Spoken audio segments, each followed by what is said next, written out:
Writers, agents, and publishers, for the first time since the Gutenberg Press, find themselves lost in a maze of mystery as technology alters the shape of the publishing industry.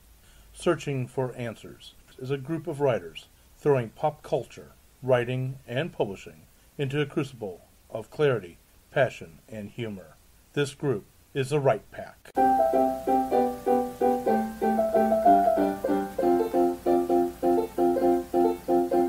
In this episode of Write Pack Radio, we are going to discuss building your confidence as a writer. Stay tuned. Welcome back to Write Pack Radio. This is your host and producer, David Allen Lucas, author of Crazy Things, president of St. Louis Writers Guild, president of Winding Trails Media, and looking forward, let's see here, this airs in March. So if you miss it, you might, but in March I am doing a seminar on writing from inside the heart of darkness at the, where is it at? It's at the Creative Arts Studio. It's going to be on creating the layered and necessary villain.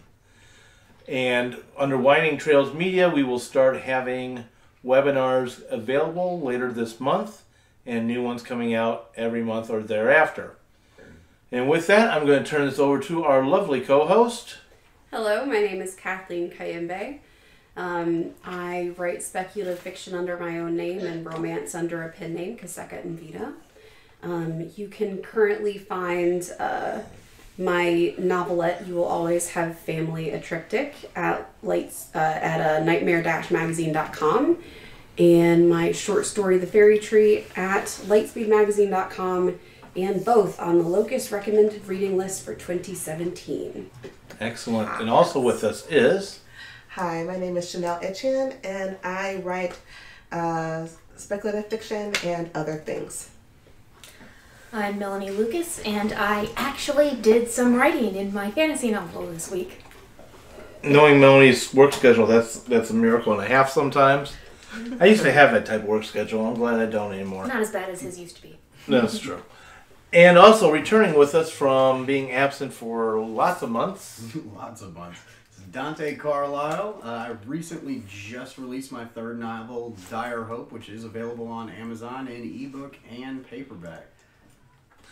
And also with us is Sky Pirate Captain, Admiral, whatever, the steampunk world. I keep picking on him. Go ahead. Just go for Commodore or something, just keep throwing them out. I'll pick one. Duke. Yes, I'm Brad R. Cook. I am the author of The Iron Chronicles, The Ardranium Adventures, and now Tales of the Gearblade. All three series in Steampunk World. We're different age groups, so check them out. Since it's March, that means that you can get not only the first episode of Tales for the Gearblade for free and read it and love it, but you can also get the second episode for 99 cents. It's much, much longer, way cooler, and just as much fun. Check it out, bradarcook.com. Excellent. And also, from the land of fantasy, proving that Mark Twain is not the only one to write from Hannibal, Missouri. The one, the only... I don't know. Some people call me the Space Cowboy.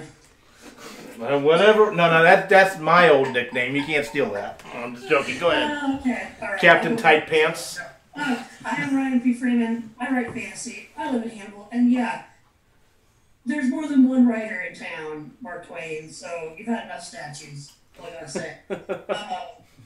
My flagship fantasy is Rain Spell. With a sequel coming out as soon as I can read it. I have a novella called The Great Isle Tale, also a beautifully illustrated edition as well.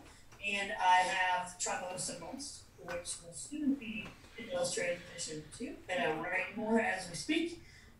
So if you want to check out those, you can go to brianpfreeman.com. Excellent. And today we're going to talk about a topic that actually hits from the beginner to the most advanced writer, and that is building your confidence as a writer. We've had a guest on here, I don't mind calling it out, Angie Fox, who I've had a conversation with ages ago when she was already a New York Times bestseller, and I remember that conversation with her was, she was getting ready to start her next book. It's like, I never know if I can pull off another one. It's that fear that comes with that blank page. So with that, I'm going to turn to everybody and ask, and as I kind of need this myself, as I work on a brand new audience for myself, how do you build your confidence as a writer? And please don't tell me just put pen to paper and just keep writing. Just write more. Just write more. Just write more. That does help, though. It does help, but come on. Let me narrow it down first off. We'll start off with the easy one. Somebody comes to you who is brand new as a writer. They could be a youth, they could be an adult, or they could be a retiring adult who wants to write. Now let me sidebar this one. I'm going to answer right off the bat with the retiring adult saying, I am now going to write, and I'm going to make that my living as I retire. And it's going to be automatic. And my first question to them is, how long have you been writing? And their answer is never. Or something a little close to never. And I'm like, oh boy, have you got a long climb. So, with that, how do you approach those people? What encouragement, what ways, what techniques do you subscribe to or suggest for them to keep going?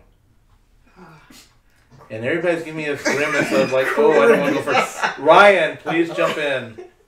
Okay, well, I know that the biggest thing is to get around other people with everything saying other writers, even if just to misread or bounce ideas off of them, have been a great way for me to keep writing, because they help me recognize how much progress I've already made. A lot of times when I feel like I'm stuck or feel like, somehow maybe I'm the only one going through this, and I feel like everybody thinks that and nobody talks about it. But then when you get to a group of writers, they're like, oh yeah, me too. Realizing that you're not the only one, and that we're all going through something, it helps me kind of jumpstart where I'm at. Cool. I'm going to start off. Oh, you got a dovetail? Sorry, dovetail first. Go for it. Related to talking to other writers is reading books by writers about writing and their processes. For me, that gives me such joy seeing that other people fumble and seeing their systems and being able to be like, okay, somebody's broken this down. That means I don't need to reinvent the wheel. I just need to see what they did and see how I can modify that for myself. Along with that, I'm going to dovetail in, and Brad, I'm coming to you next, I think, unless Kathleen's got another dovetail.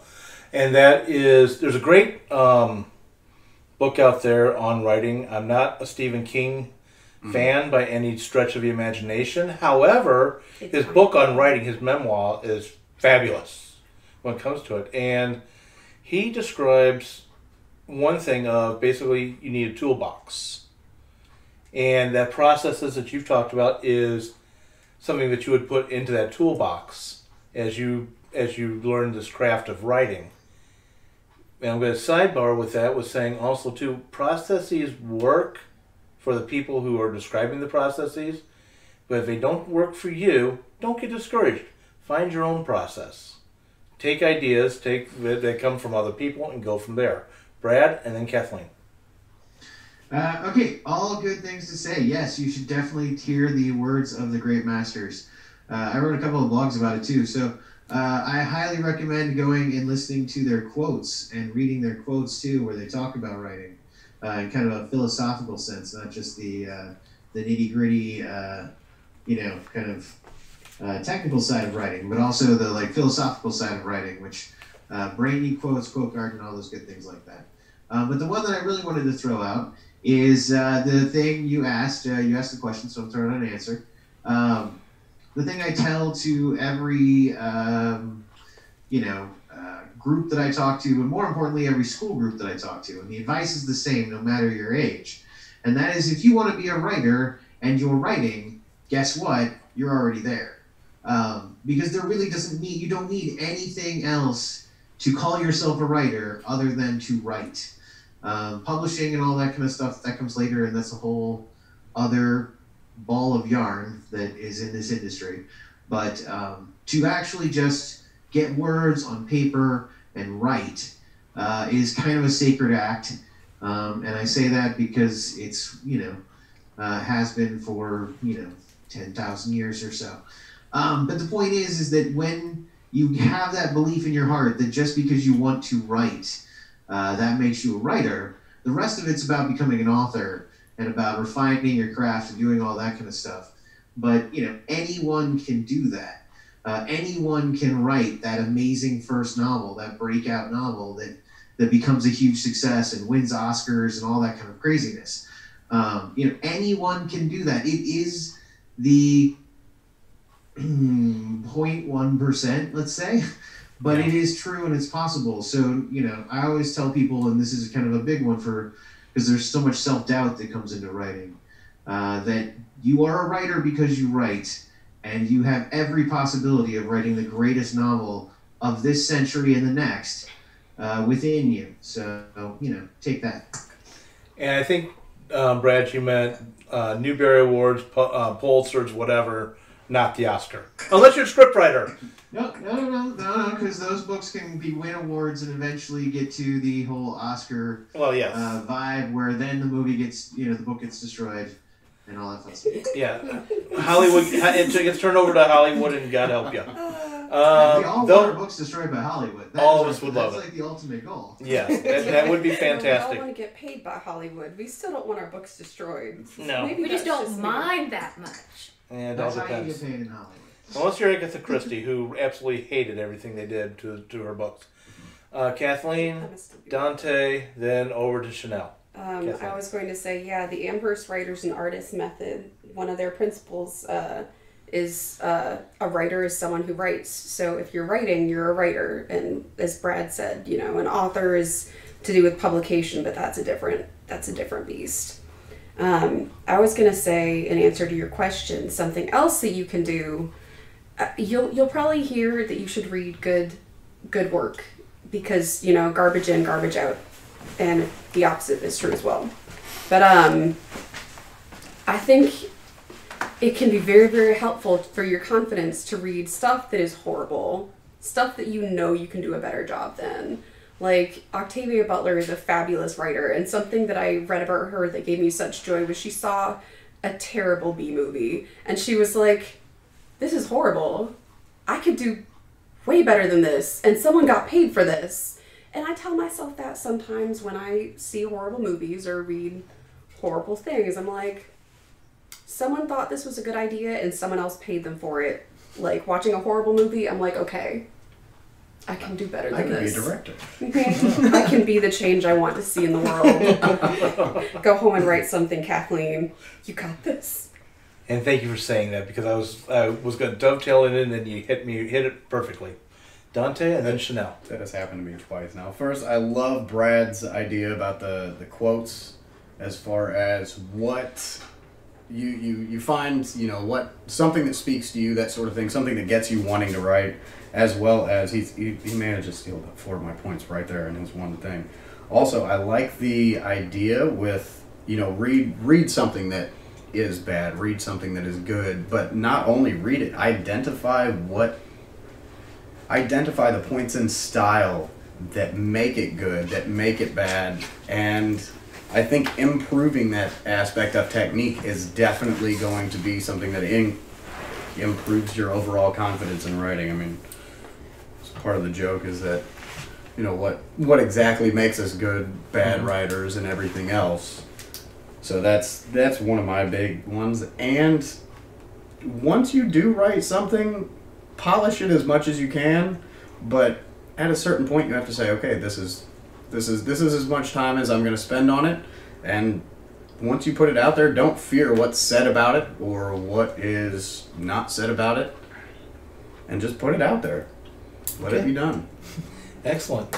You've got a dovetail, Melanie, and then I'm going to pop over to Chanel, then I've got one thing to say. Go ahead. I was just saying what you said, that, read something good and read something bad and find out what's good or bad about it. Mm-hmm. One of the techniques that I remember way back when I took creative writing classes is to analyze works, and analyzing things, especially things you don't think you're doing right in a bad work, it can be really useful because you can figure out what they're doing wrong. And you know what's easiest to recognize? When you do the same thing. Mm-hmm. Mm-hmm. Chanel, popping over to you. Okay. To kind of sort of dovetail off of you, one thing to Okay, this is all going to come into a big circle, I promise, guys. Bear with me. So, one thing to say, if you have to say, read something good, read something bad, and recognize these things in your own work, especially when it comes to quote-unquote something bad, instead of phrasing it as, this is bad, phrase it as, this is not working for this reason. Like, this is not working because. Like, it gets you into a different mindset of just saying, oh, wow, this sucks. I'm terrible. It gives you something constructive. You don't have to be, all gung-ho and necessarily falsely positive about it, but you can at least look it in the eye and say, okay, this isn't working and this is why. So to kind of come back to the idea of this person that you've seen or that has approached you that's never written before and they want to go and make a living as a writer or any sort of variation thereof. Very, very tender realism. Not just with you approaching or being approached by other writers and what you tell them, but with yourself. You have to sort of use some diplomacy with yourself as well. Like you can't just look at yourself and be like, wow, no one's ever going to make this at 0.01%. I ain't no way in hell I'm gonna do that. Whatever. But you have to treat yourself like your best friend when it comes to making art, because the muse is a very, very fragile thing. And the second you start getting down on yourself about it, it's a really hard habit to break. So love yourself very much and love your writing even more. I'm going to come back to you in a minute with something here, but Brad and then Ryan, and then I'm going to go. Go ahead, Brad. Yeah, I just wanted to jump in on what Chanel just said there, because it's absolutely critical. I can't stress enough how much positivity in your own creative process is a must. We live in a world with so much self-doubt, and I mean writers ourselves. Like, everything we do, everything we have comes with a critical eye, not just from us, but from others, and then from the end product of the reader itself. So there's so much doubt that can come creeping in. So there will always be doubt. There will always be it. There will always be something negative. There will always be something wrong. There will always be something that you want to fix. And because of that, you can live in a world of endlessly going around in your head about how bad something is, when in reality, you have 1,000 good things on that page, and you have 100 bad, and you're correcting the 100 bad, which means that when you're done, it's so much that is there that's actually good, that's what you need to focus on, is the positive stuff that's there, the good writing, the good storytelling, the great characters, those kinds of things. And then, focus on the bad, because we all can't not focus on the bad. But, I just had to stress, though, how much that mind twist of being able to flip your mind from being wholly critical of yourself to understanding that some of what you did is actually really good. And that can be huge for, seeking confidence. Brad, you laid down the foundation of where I'm going to go next, but I think Dante has a dovetail. Ryan, is yours a dovetail or no? Sort of. Okay, let me go with a definite dovetail and over to you, Ryan. So go for it, Dante. I was going to say, off of what Brad just said, if you're looking for actual techniques to improve your confidence, whenever you find that one bad thing that you don't like, or as we were going to phrase it, the one thing that's not working on the page, go ahead and identify exactly one thing that is working on the page, that exact turn of phrase that is fantastic, that every time you look at the page, your eyes are drawn to that line. For every one bad thing, find one good one. Okay, Ryan, hold on. I just got another dovetail here, but went straight to Dante, so go for it, Kathleen. The Amherst Writers and Artists Method does something very much like that with how we critique. And writing kind of gurus like Julia Cameron have also said, you need to be able to identify what's working in a piece. Mm-hmm. With AWA method, when something has been newly written, the author reads it out loud and hasn't had a chance to go through it. You don't offer criticism, you don't offer critique, you only say what is working, what you remember, what was strong in the piece. And it's really important for writers to know what they do well and to know what in a piece is working. Because as Brad mentioned earlier, you might have a piece with 1,000 good things and 100 bad. But if a writer doesn't know what those 1,000 good things are when they're trying to, edit the 100 bad into doing well, then they'll take out a good chunk of those 1,000 good things, trying to fix those 100 things that aren't working, and they'll come away with a piece that is not as strong as it was when they first began editing. And I'm going to just do a quick side statement to that is there's a method to good editing, and that's a whole topic for another conversation. But your normal grammar editing, that should be the last thing you're doing. So I've got a Chanel, and then I've got a Ryan still. So Chanel, go ahead. You're dovetailing straight to Kathleen, then Yes. Ryan. One of the things that one of my authors that I like to listen to a lot, Danielle Laporte, she says, get better at what you're already good at, because you're going to improve most in the areas in which you already show an aptitude. So if you're sitting there like slogging over, these 100 things, sometimes there are things you're not going to be good at. And yeah, that sucks, but that's life. Sometimes you're not going to be good at something, and that's okay. That may be one of those 100 things that you're bad at. It's just there, you're bad at it. But that doesn't mean that you get to ignore the things that you're good at, because you can always work on the quote she used as sharpening your saw, and like working on your own progressive edge of like recognizing your own talent and what it is, and trying to top yourself, and try to be better at what you're already good at. Ryan. My biggest thing that I've found when I'm feeling like I'm really lacking as a writer is to recharge my sense of wonder. And sometimes that's even just taking a long drive to try to get myself to a place where I can experience something new in life. It takes me out of my mindset, it takes me out of my current funk. I was working on my novella a couple years ago, and I had been having just a really kind of rough month at work.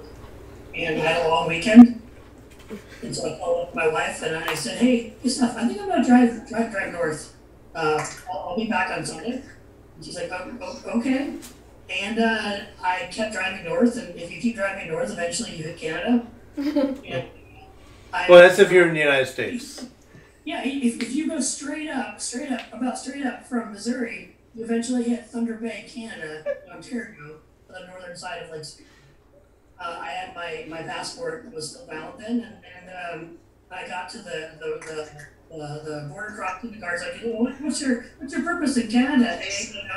And I was like, "I just want to drive north." I want to drive north. I was like, "Yeah." They're like, "Okay, enjoy your visit." But I came back, and it was exactly what I needed. I was able to crank down and finish what I was doing. I felt good about it. I felt energized to keep on writing. And I felt like I became maybe a slightly richer person for the experience. That's my range. Cool. Dante, and then I'm still planning for myself, so go ahead. Okay. As far as gaining confidence again in your own work and your own capability of writing, one of the things that I just thought about that I've actually done multiple times, and it's something that usually works sometimes, 100% of the time, 50% of the time, is I'll actually go and read someone else's work in progress and just give them praise for the things that they've done right. Actually go out and tell them, hey, this was actually extremely well done, start a dialogue with them. And the instant that you talk positively with someone else about the things that they've done well, suddenly you are revamped to write, and you are not, you lose a lot of that fear of, the instant that I put this out, some random fellow with a laptop is going to just slaughter me. And it gives you a little more confidence on, hey, maybe there's nice people out there that are going to talk friendly about the 3 words I put on a page. Well, there is, to borrow from Brad earlier about all the quotes out there. There's, might have been Hemingway. I don't know because I don't have the actual quote in front of me. But writing's easy. Just slit your wrist and let your blood pour onto the page. So go for it, Kathleen. Yes, that is Hemingway. It is Hemingway. Yeah. Yay! Yeah.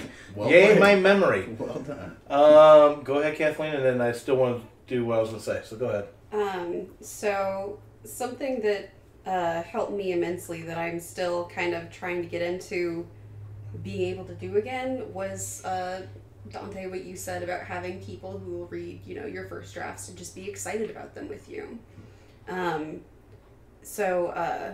Yeah, that inspires me to write. I'm the kind of person that, like, if I show you a draft of something that is incomplete and you give me critique on it, the story is dead and you are a murderer. You have killed my child. And I am never going to share things with you again in that manner because I don't trust you not to kill it. And guess what? You're bringing up a subject for later on in this conversation, and I hope keep going. So, but it's good to have people who you can share, you know, unedited or first draft, barely edited work with, who will just be excited about the story and see that there is potential there and want to read more. So I have some friends that do that, and Chanel and I both have novel projects that we were, you know, that we did some of on Nano together in 2017 that we're doing that with each other for, that, you know, we need to get back on. Yeah. Go ahead, and then I'm still on wait mode, so go for it. I was just gonna kind of dovetail off of that, as you know, exactly, and that's a lot of it is if you show someone a first draft, obviously that's not, you know, hey, please give me critique on this. That's is this overarching story worth pursuing? It's not going to be, you know, oh, well, I don't like the way that you wrote this paragraph. It's like, neither did I. There's, you know, there's things scratched out in this paragraph. You know? There's still 12 typos in one line. There's only 14 characters. You know, I don't need you to critique it. You know, is this story something I should keep going along with? I like that, though, is that, you know, you find someone that, you know, says, hey, you know, actually I like where this story could go, and instead of focusing on the line by line editing, say, you know, hey, what if you do this with this story, or what if this goes there? It's more of a developmental stage, and that gets you excited about writing. And if you're excited about writing, you're gonna write whether you know how to spell the word blue or not. Okay, and now I've still got more dovetails, so back to Kathleen and then Chanel. Sorry. I'm looking at Kathleen and saying Chanel because I've got her out of the corner of my eye. Well, something that, like, we don't typically say you should go here with it or anything like that. Not at all. But, like, there's usually just, like, squealing and, oh my god, clapping and just, flailing, like, yes. Why would you do this? Oh my gosh. I hate you. Why would you have them do that to themselves? Yes, that sort of thing. It's so great. It's so great. Just causing emotional pain and flailing. You're like, oh my gosh. But sometimes, like, we do have, you know, discussions where it's like, well, I want, like, there was a point, can I say your main character's name? Yeah, sure. Where Kayla was in a room, and you were like, I want her, she has to do this, but it seems boring to me. So actually, on the way to Write Pack, we had, like, a whole discussion about stuff that she could do instead, because one of the good things about having other writers to bounce ideas off of is that, like, the way I was taught to brainstorm, no idea is a bad idea. Go off the wall. Like, if you're trying to advertise for something and someone says you should jump off a helicopter and set yourself on fire and have a billboard just billowing out as a parachute on the way down, you're like, that's a great idea, but what can we do about the fact that I don't want to die? Like every idea is valid, so... Yes, oh my gosh, I remember those ideas. They included dragons and unicorns and all sorts of ridiculous things. And was this a fantasy novel? No. Yes, but not that kind of fantasy novel. No. Oh no, I knew those weren't in the novel. But the thing is, you started laughing and then came up with better ideas than, you know, you should have a murderous unicorn come rampaging through the compound. Yes. That was my close second. It was a very, very close second. Like, to dovetail off of Kathleen, because I'm doing it. Like one of the best things I find, now this is just me because I'm a praise junkie and I like for people to tell me good things about myself, is having someone that you can be in sort of like a co-conspiratorial like hiatus with as you're like making these things is one of the best things for my confidence as a writer, because if you surround yourself by a group of people, not necessarily in a workshop setting because those can be sort of toxic in their own right, but just having a group of writers that you sometimes go to and can just say, hey, I wrote this, tell me what you think. And they give you good feedback, even if it's just, I love the way you wrote this sentence. It makes you feel good, and when you feel good, you want to write more. So like having a positive sort of reinforcing group that you can go to with your work is, for me, invaluable. Okay, because we are at the halfway mark, and I kind of want to shift it up to the more experienced writers as to what to help you get over next stories and so forth. But before we do that, let me throw out something here. One of the things I learned early on in writing is you have a lot to learn. There's a lot of technical stuff. Plotting, creating your characters. As my wife will constantly say, I am really good at plotting my characters, not my stories. Which that's kind of spends way too much time on his characters. Yeah. And how to do dialogue and all this. But guess what? What does the reader really care about? What do the critics really care about? Read the critics on other books. Very rarely will you say, oh, that was a really great plot. Sometimes you will run into it, but that's very rare. Oh, they really, and here goes with editing, they really got their grammar perfect. And by the way, in fiction, grammar's not going to be always perfect, because people don't speak in perfect grammar. One of the biggest things that you have to remember when you're writing, all these little techniques are there to support creating your story. But I'm going to say your story is about the emotion. And the emotion you're creating on the page, and the emotion that you are creating in the audience. And that's true for short stories, novels, screenplays, as well as theater plays. If anybody has a disagreement with me, please say so now. Okay, I do. Okay. Uh-oh. Go for it. All right. Why is the emotion not the most important thing? It's not always the most important thing. So Orson Scott Card has what he calls the mice quotient for writing stories. You have milieu stories that are built to show the reader a setting. You have idea stories that are built basically to answer a question, to solve a problem. You have character stories that are built to show the reader a character and their movement from one role in life to another. And you have event stories where something is wrong in the world and things either are going to be fixed or they're going to be broken forever. So for an idea story, what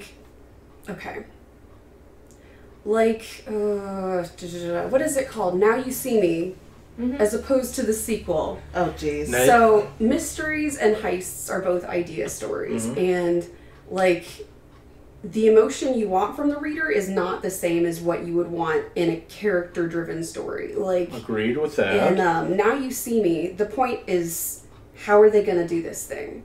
That's not the reader, the watcher is going to come away with a sense of, wow, that was cool. But it's not really going to move them in the way that a character story would. So you do want to evoke emotion, but it's a very different kind of emotion depending on what story you're writing. And the emotional core of an an idea story, like Now You See Me, is not the point of a movie like that, of a story like that. The characters are secondary. Yeah, the characters don't really change. They're smooth and showy, but they're not why you're watching the movie. It's to see how they pull off the thing. But if you don't invest emotion into those characters, even if they remain static, if by the end of a story, which I will argue, that one, they're not static by the end. That is one example. Yeah, but I'm saying, you still want the emotion, because otherwise your reader's going to sit there and it's like, I might as well read the dictionary.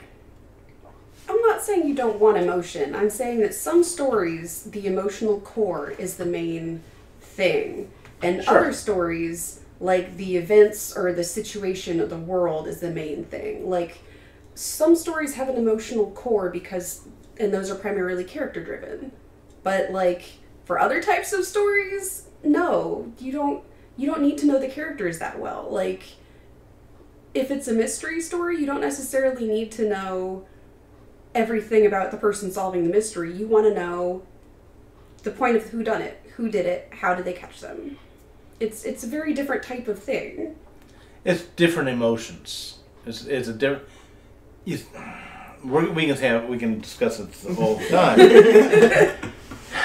If you're not creating an emotion in the reader who's reading this, they could care less that Aunt Sue got murdered over something.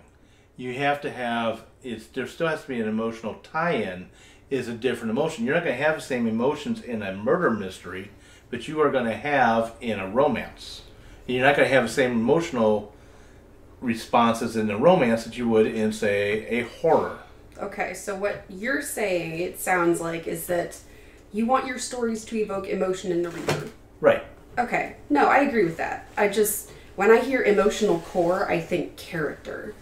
And that is a very different thing for me than sense of wonder in a reader, or sense of flailing madly because how could you do this? Oh my goodness, that's so much fun. See, I don't see the movies, the Avengers, for emotional core. I see it for outside. Exactly, yeah. But it's very much a sense of wonder. Yeah, I'm done. Sorry. Okay. So we've got dovetails, and I do want to hit the next level writer. So Dante, Ryan, and then we're going to talk about the next level writer. Dante first, and then Ryan. My only big dovetail on that is that also only focuses on fiction writing. It does not focus at all on the nonfiction aspect, because that's what about the people that need to build confidence about nonfiction writing, where all of a sudden you've lost a whole lot of that emotional core as far as characters go. But you have to build that confidence there as well. Oh, we got a dovetail. Yeah, go for it. And I'm going to say before Kathleen goes with it, nonfiction is a big open genre, from everything from I'll call it biographies, which then you can go from the emotional core to the how-to technical stuff like how to build your porch.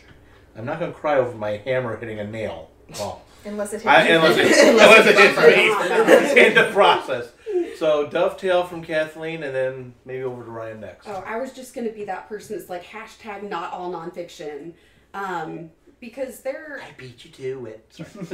Yeah, you jumped me. So I was going to say that because some nonfiction is narrative nonfiction, and it takes a lot from fiction. Which gives me joy because all the different genres can learn a lot from each other. So, oh goodness, I can't remember the author, but there was a story about a hurricane that hit Galveston, Texas in like 1900. And I can't remember the author, but I love reading their nonfiction because... Really? Yeah. I'm glad you weren't alive then, because a lot of people died in that story that was actually true. It read like a thriller. It was amazing. I was so glad I did not have to answer phones and was allowed to be reading, because I was sitting at the desk completely riveted to this, nonfiction account of what had gone down in Galveston in, the early 1900s. So, yeah, it just depends on what you're writing. Every project is different. Every child is special. We love them all. Ryan? One of the things that I think I heard here back when I was just a listener was you guys had said, this is what moves the story forward. I know you had said, the emotion that you're moving forward, but I think you guys had talked about in earlier episodes that I really took it to heart, is what moves the story forward. Like right now, I'm working on a manuscript, and I've been stuck on it for about a year, and it's done, but I'm not happy with it. And so right now, what's helping me vet what to keep and what to cut is, okay, but what's the story and what actually moves it forward? Because when I focus on what actually moves my story forward, I'm like, oh, hey, this isn't bad. I mean, yeah, it's got some issues, but not as nearly as bad as I was worried about. And that kind of helps break up that block in my head. Excellent. Okay, now I'm going to shift this over. Thank you, Ryan. That made me sound like I didn't appreciate what you just said. Sorry. I want to shift this over now to the next level writer, meaning someone who's been published at least once, if not multiple times. You get bad reviews, you get the bad critics, or you're writing and you're writing and you're writing and you're trying to send it off to agents, and the agents after 27, 52, whatever times, they keep going, nope, not for us, not for us, not for us. How do you tell people who are in those boats to keep going, to find the courage to keep going? Go with you and then Kathleen. I usually point out the countless classical authors. I mean, from Herman Melville to a whole lot of other ones. Actually, I read Writer's Digest for many years, and the back page was normally, reject an author, which was hilarious because they'd pick something, Moby Dick, just anything that you can think of, they've rejected it. It's been hilarious.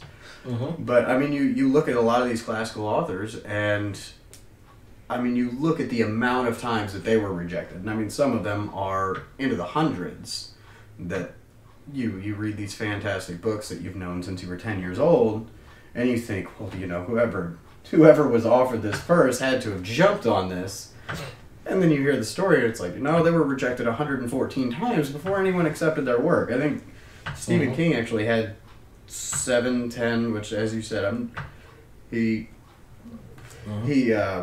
was rejected countless times, had countless works already completed before anyone actually accepted any of his stuff. And it's like, chances are you may be as well until you find the right fit. Yep, and I've got, and if I remember from his memoir, Carrie, which was his first book, was in the trash can. His wife saved it. So yes, go ahead, Kathleen, and then over to Ryan. Well, as I don't know, I feel kind of like someone who is childless telling a mother how to raise her child right now. But Somebody's phone rang.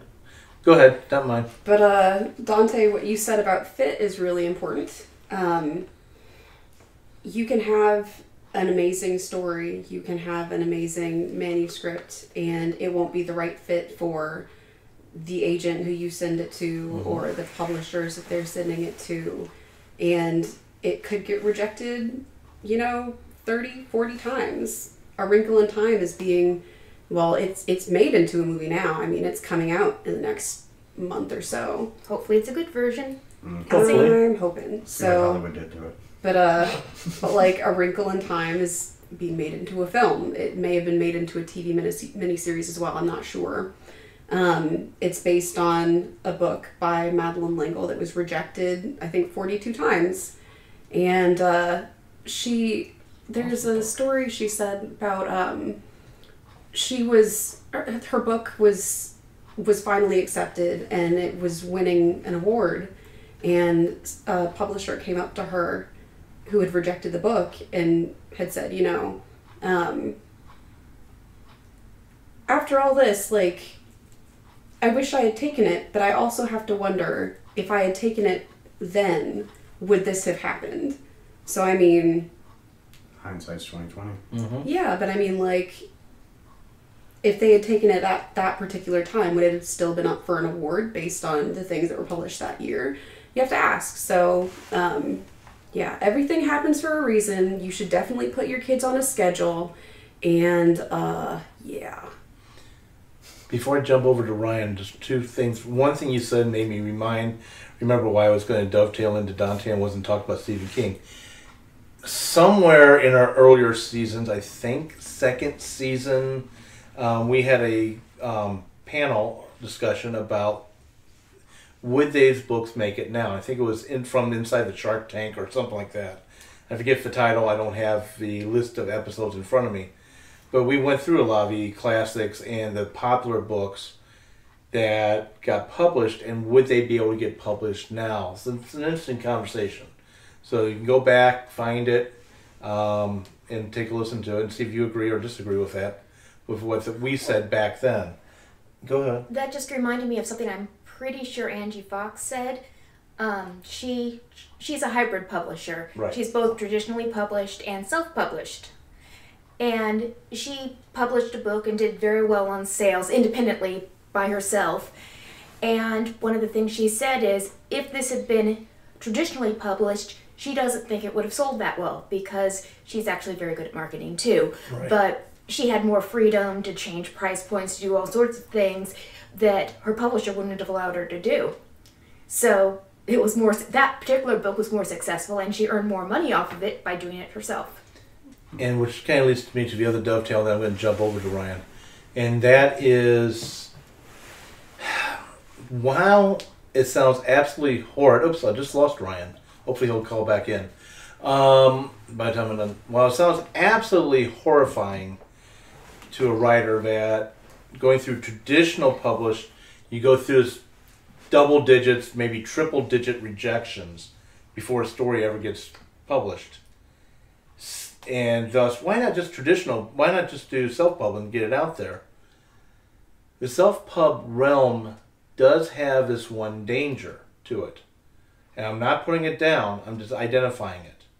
And that is, sometimes the book that is going out on self-pub is not as good as it could have been if it had gone through all the multiple rejections, no matter how much those hurt. Now, there's lots of pluses to self-pub. I'm not shooting it down, just putting that out there as a thing. So, no, Ryan has not rejoined us, so I'll turn this over to Kathleen. Go for it. I was just going to clarify on your point about going through the multiple rejections. Yeah. The book that you self-publish would not necessarily be as good, because when it was accepted, it would go through a bunch of editing by other people Right. that you would then have to go through. So, there are ways to do that yourself as well. You can hire an editor. Let me clarify even further. And you're absolutely, what you said is 100% correct. And as self-pubs, by the way, which is Roy V. Road, I'm just going to start going down first, is going down that way because of a time frame of it. But yes, you need to hire your own editors. You need to go forward, get it edited. But one of the things I've seen with people who have rejected, books that have been rejected, is they go back through and rewrite it or re-edit it again, trying to make it better. So if you think about it, if a book has been denied 42 times before it gets out there, at minimum, by the time it gets on the shelf, it's probably been re-edited at least 50. Now I'm throwing numbers out there, but if you figure every time I've gotten rejected, I send it to a brand new agent for it to get rejected, I'm reworking something on it. That's 42 times right there. So I agree with what you said 100% though, Kathleen. Ryan, you're back, so I'm going to let you do your statement, and then we'll keep going. Okay. I know one of the things that really helped me when I was kind of still new, and I was trying to figure out, okay, well, what do I do and how do I keep going as a writer? I had read, of course, Stephen King's On Writing, and I talked about his early days, which we kind of talked about. And then I also read this coffee table book on Neil Gaiman's kind of rise to writing, and reading about some of like how he got going on an early level, both him and King. They networked with a lot of other creative people in the process, whether they were writers or publishers or illustrators or whatever, people in magazines, writers groups, and realizing that this isn't just an Atlas sort of event. This isn't just sort of like I have to put the world on my shoulders and just carry it through. Writers, I don't think, can survive very well as lone wolves. They need life and other people somehow, some way, and to realize that the creative process isn't all on your shoulders, and that you need to have other people involved in your process helped. It helped kind of relieve me and also kind of branch out, and I think it helped make me better at what I was trying to do in a way that I wouldn't have been able to explain or express before. Good. One of the things I've learned, and I still want to talk about writers who've been, we're now facing going through a second time or a third time trying to get something published for 15th time, and we're like, God, can I really continue doing this? But one of the things I've learned, and I've learned this both in writing, I've learned this in martial arts, I've learned this with my sword arts as well, breaking those separately, and that is, I learn best by teaching. Once I've learned something, I don't really know it as well as I think I do, but as I prepare to teach it, if I was going to teach Kathleen something about, for example, I talked about, I've got a seminar coming up about creating a multi-layered villain. Well, I might think I understand how to do villainy, but I certainly am not going to stand up in front of Kathleen or a room of Kathleens and talk about villainy unless I do more research and I feel really super comfortable with that. And, I mean, that might be just me. I know some people just wing stuff, but I will have gone through and through my presentation, as I create it, I'm doing more and more research in that process, and thus I get better. Taking this to a separate thing, martial arts, the saying is, once you reach black belt, you're now ready to start learning, which always sounds kind of weird considering black belt is the equivalent. If you've gone to a good studio or dojo, the black belt is the equivalent of having a doctorate degree in the martial arts. And it doesn't make sense. Why would that be? Well, when I teach a move I've learned years ago to someone else, I start to see why that move is doing what it's doing. I saw it from one angle first time. Now I'm seeing it from a whole different point of view. And with that, anyone else? Well, let's bring it back to the whole confidence thing. Yes. Writing helps build your confidence. Being around other writers who are encouraging and readers who are encouraging helps build your confidence. Reading about other writers and getting techniques from them so that you can improve your own craft will help you build confidence. What else? Did I miss anything? Well, and a lot of that what you can get is going to workshops or writers' conferences. There's lots of good ones out there. Yes, I'm going to go ahead and toot the horn of Gateway Con that's coming up June 15th through 17th in St. Louis. I'm double checking, looking at my program manager out there. Brad, good. I got a thumbs up on the dates. Gateway Con is a good example. All these workshops and master classes. There's a lot of good conferences out there. Hooking up with other writers, as far as that's how WritePack got started. Is a lot of us got together, started meeting at coffee shops, and just started writing and using each other as sounding boards.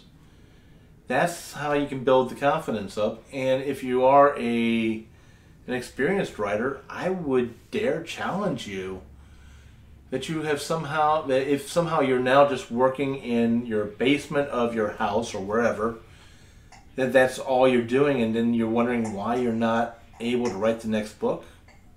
Maybe you might need to get out and hook up with some younger writers, or by younger I mean less experienced, or maybe even more experienced.